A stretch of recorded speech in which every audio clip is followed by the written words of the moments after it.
First things first, right off the bat, happy birthday, Joe Biden. Now, you may be confused. Why are you wishing the guy a happy birthday? Because it is the biggest thing that the administration today is trying to downplay. Joe Biden turns 81 today and is the oldest person to ever serve at the head of the executive branch, and it shows. The Biden administration today, of course, has to acknowledge it. They have to toe the line here. They have to acknowledge that it's his birthday, but they can't make it a big deal. And we'll get there. There's somebody in his administration that is making it as big a deal as she possibly can. But the administration themselves and Joe Biden himself are trying to not remind everybody how old he is. But don't worry, we will do that for you.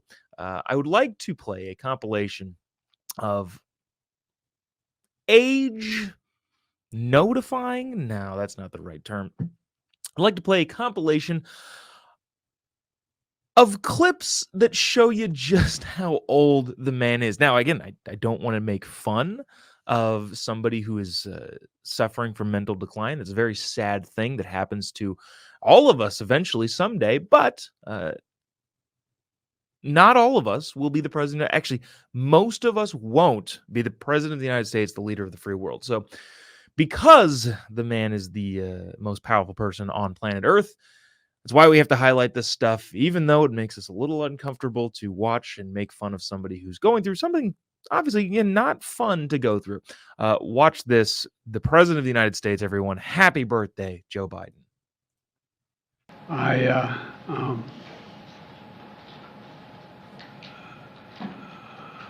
Anyway, the best way to get something done, if it holds near and dear to you that you like to be able to, anyway.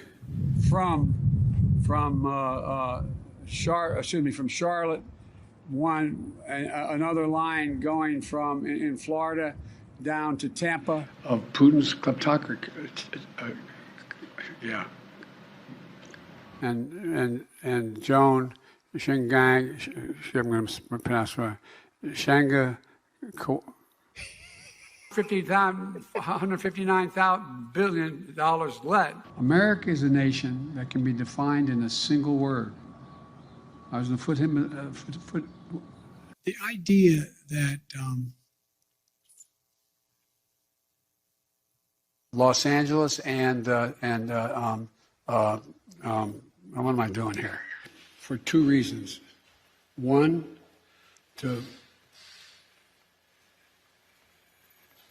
we haven't been able to communicate it in a way that is, let me say another way. But the nature, not a solid meeting with they make a very good point. Here's the deal. Here's what drives the driver in the states that are affected. Here's what you can do, the drivers. All right, I'm stopping it there. We got like 2 more seconds to go, but we're gonna cut it off there because it makes me feel uncomfortable. It's weird. I don't like that. I don't like making fun of somebody who's again suffering something that eventually will happen to all of us, unfortunately. But also, again, most of us will not be the president of the United States, the leader of the free world, having to make decisions that require your full brain capacity. But I did, in the middle there, I think I was laughing. The thing that makes me the most amused, I guess, by this, again, being sad at the same time, it is sad, but at the same time, you would think the people around you would try and set you up for success.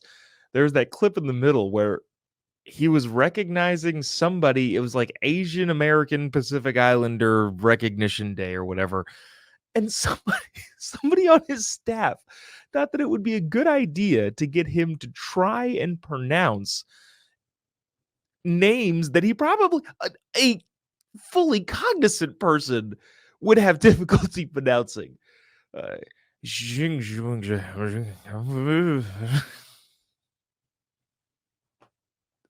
So if you realize that your boss is deteriorating mentally, I would not put difficult pronouncing names on a screen in front of him and expect him to have any sort of success whatsoever. But that's that. I thought this was also interesting too. You know who is making a big deal about Joe Biden's 81st birthday is the person who wants to succeed him as the president. Uh, Happy birthday from Kamala, 81. Kamala Harris, of course, is not her office, her vice president office, is not going to be quiet about this in any way, shape, or form. They are going to make it clear and abundantly clear that Joe Biden is in fact super old. Kamala Harris tweeting from her regular account, wishing happy birthday to President Biden, a leader in strength and courage and compassion for the American people. Also, her official vice president account also tweeting, happy birthday, Joe Biden. And again, I understand that she probably has to say something, but believe me, she really, really wants to also. There is nobody other than, well, Gavin Newsom, Shapiro, the governor in Pennsylvania, and Kamala Harris, maybe even Gretchen Whitmer in Michigan. All of the people that are vying for the Democratic nomination really, really, really want to point out how old Joe Biden is on this, his 81st birthday. But moving on to this, I think this is a fascinating thing. So over the weekend, there was a presidential election in Argentina. Now, the guy who won, we'll call him Javier because Milei, I think is his last name, but we'll just, I don't know. Over the weekend, a populist, more conservative-leaning politician won in Argentina. Now, I'm not going to get into Argentinian politics. I don't know anything about how they do things. I don't really know anything about the government culture there, but I do know that he's been making the rounds on social media and Twitter. Now, the reason I wanted to bring this up is because I think this is a fascinating thing and a fascinating parallel. Not from a conservatives do this all over the world, or conservatives are winning, or populists are winning. That's all, conversation to be had in so many different corners of the internet. But what I wanted to point out was this. This is a video from the opposing candidate's closing campaign speech or concession speech or whatever it is. I wanted to see if you recognize something similar. We're not going to play this clip for very long because it's obviously in Spanish. But notice something here that is similar to something that we saw in 2016. Watch this. Político, social y económico de la Argentina es responsabilidad del nuevo presidente, del presidente. All right, we don't need to watch much more of that, but that's, I don't know if you caught this main clip here.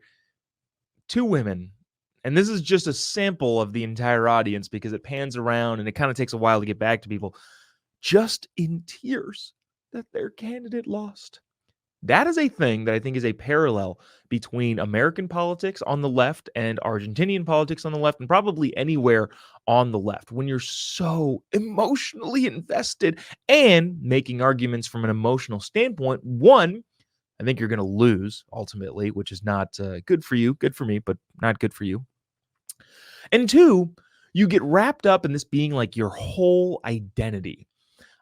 The last elections that conservatives lost in the United States, how many people were crying? People were upset. And again, this is an entirely different thing because I think people on the internet, lefties specifically, with their guy in the White House, like to say, keep crying, MAGA crazies.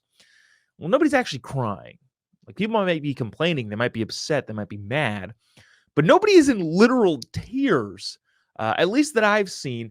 And if it is, it's a small fraction of the population. This, on the other hand, seems to be ubiquitous amongst lefties in this country and also in around the world. I should have grabbed the clip, but I remember when Hillary Clinton lost in 2016, there was I think it was an MSNBC reporter saying, we're here at Hillary Clinton's what we thought would be her victory speech, but Katy Perry is crying, Cher is crying, and then they would show clips of the entire crowd where there was multiple people just bawling their eyes out.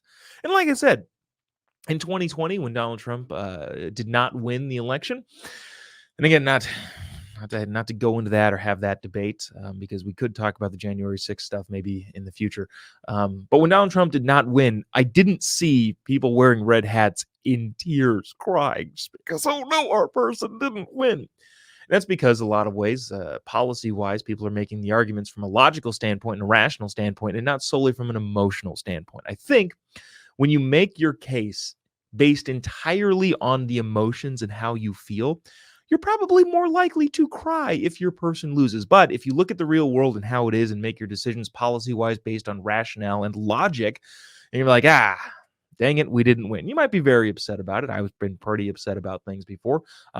But more like frustrated and angry. Nobody hears crying because my person didn't win. By the way, too, I would love to tell these people that, hey, just so you know, your pie in the sky ideas wouldn't have worked anyway. So your guy might have pandered to you because he understands that emotionally speaking, you're pretty easily to capture as a voter. But when it comes to actually getting things done and the policy that you so fervently want getting into place, it doesn't actually work when it comes down to it. I don't know. Interesting parallel between the lefties across the world, apparently. But lastly, I want to get to this. This I think is an interesting thing. We were in Idaho over the weekend, and I think I was wearing this exact thing, doing some stand-up comedy shows on Saturday. Saturday night, we were in Blackfoot, Idaho. And, well, let me set it up this way. This video is something that you see all too often in lefty states, progressive states that have just completely eliminated any sort of, well, we have rules. All of that is gone. There are no rules in a lot of places anymore. And therefore, you get videos like this. And you can see by the caption that this definitely isn't Idaho. Because, well, I'll tell you why in just a second. But I want you to watch this clip of a bunch of hooligans. Are we allowed to call them hooligans? Thugs, whatever it is. It has nothing to do with race. Actually, I don't even, they're all covered up. So I have no idea what, well, I didn't watch the video super closely enough to actually identify the race of these people. But the point is that it doesn't matter. I don't care what race these people are. They should throw them all in jail because they're participating in thug-like behavior. Whether or not I'm allowed to say that, I'll ask Rachel Maddow later. But anyways, watch this clip and we'll discuss on the other side.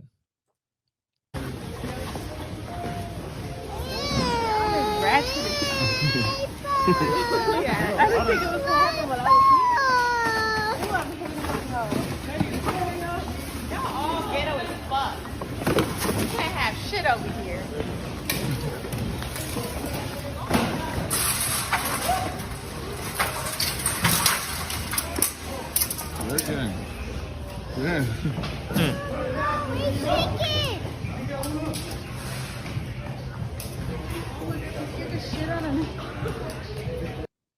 All right. Well, you know what I think? And actually watching that video a little bit closer, it looked like there was somebody there from every race. It looked like a Hispanic guy, looked like a couple black guys, I looked like there was a white guy with his hood up. So every race seemed to be represented in the thuggery going on in wherever this is. But the reason why the caption is here, it says definitely not Idaho, is this. We were in Idaho over the weekend doing some stand-up comedy shows, and it's fascinating going to different places and seeing how they deal with things in their neck of the woods. We wanted to get some snacks before the show. We were at the local Walmart. We're driving to the Walmart parking lot, and we see a bunch of Walmart employees outside, like looking around, and they go, oh, I hear them. And all of a sudden, we hear sirens, and 6 cop cars come speeding through the Walmart parking lot over to the gas station, kind of out of view of where we were. They stop somebody. We see them slap the cuffs on a particular individual, and we're just getting out of our car. Me and the other comedians that are with me, we're just getting out of our car at this point, and we're like, "Oh, what's going on? I wonder what they did." So we walk up to the front door and we see the Walmart employees, and we're like, being from California, we're like, oh my gosh, 6 cop cars coming immediately to arrest somebody. Did they kill someone? And the Walmart employees were like, no, they were shoplifting. And I made a joke about this. Maybe I'll attach the joke to this video when it comes, when it is like on demand. But I made the joke of like in California, like isn't that legal? Aren't you just allowed to shoplift from places? But of course you are not. And in other parts of the country, places like Idaho, this sort of craziness is not tolerated whatsoever. This person, I think, had several boxes of Pokemon cards, according to the Walmart employee that we talked to, and 6 of Blackfoot, Idaho. Blackfoot, Idaho's finest were on the scene immediately to shut that down. Yeah, no, it wasn't a murder. It wasn't an assault. They were stealing Pokemon cards and they had 6 cop cars right there to arrest that particular individual. And you know what? I loved it. I love it because guess what? Guess what you don't see in Blackfoot, Idaho? Mob mentality thieving stores, shoplifting stores, thievery. You don't see that there because if one person is going to get the entire attention of the police force in this small town in Idaho, you better believe that nobody is going to be stupid enough to go in with 10 people just clearing out stores. Not going to happen. And then, I guess that being said, you tell me what the better option is. So there's that. I would imagine that nobody is looking at that situation and going, "Oh, I wish that was happening in my neighborhood." No. See you later.